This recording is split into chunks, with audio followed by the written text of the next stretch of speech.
30. Oh. Yung unang punta, bigyan kita, mega shoutout po, ang April 30 po ngayon. Ang case ng sakit ni ate dati ay vertigo.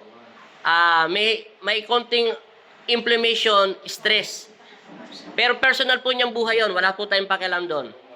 Ang tinarget lang natin yung vertigo. Kanina may pasyente po kami kanina na lalaking bata, 19 years old, di ba, nanginginig. Pero kayo ng sakit nyon. Ikaw, magkaiba kayong sakit. Magkaiba kayo nito. Kaso peres kayo, pinagdaanan sa stress. Hindi mo matanggap yung dating nakaramong buhay. Ganon din siya. Nagkaisa lang kayo. Kaya siya naging payat na dati.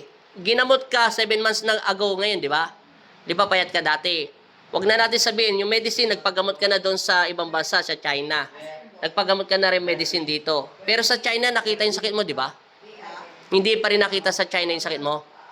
Hindi. Kasi OFW siya, yung pumunta siya rito. Ngayon, nagpagamot ka dito sa medicine sa Pilipinas, nakita rin yung sakit mo. Wala rin. Nagpagamot ka sa albularyo, 100,000. Panglima ko.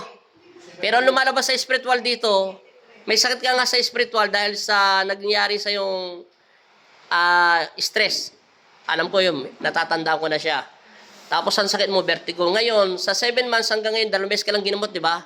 Kaya ka nang bumalik dito, nagpakarga ka lang ng langis, yun lang. After 7 months, ka bubalik ulit.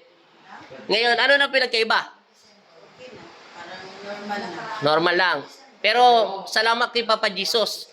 Kung may case kayong ganyan sakit kay ate, kanina nakalimutan ko na kuha ng video si kuya, ang vertigo po at ang inflammation, siya na, narinig yun na sagot. Walang gamot kahit yung China, no? Wala. Ang gamot talaga doon, tulog, pray, pahinga ng utak, at kailangan lagi nakangiti. Yun.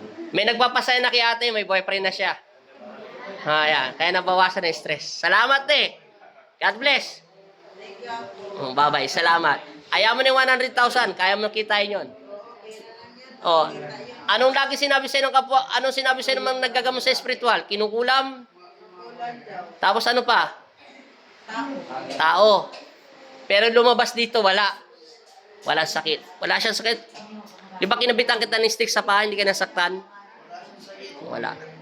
Yun lang ang sakit niya. Maraming salamat. Kung may case po kayong ganyan, vertigo, TMJ, medyo abutin tayo ng 2 times alignment hanggang 3, di ba?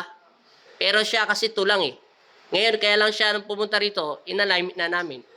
Para libre na yun. Para sa kanya kay Papa Jesus. Salamat eh. God bless. Shoutout mo yung bagong mong boyfriend. Thank you. Thank you, Lord. Bye-bye.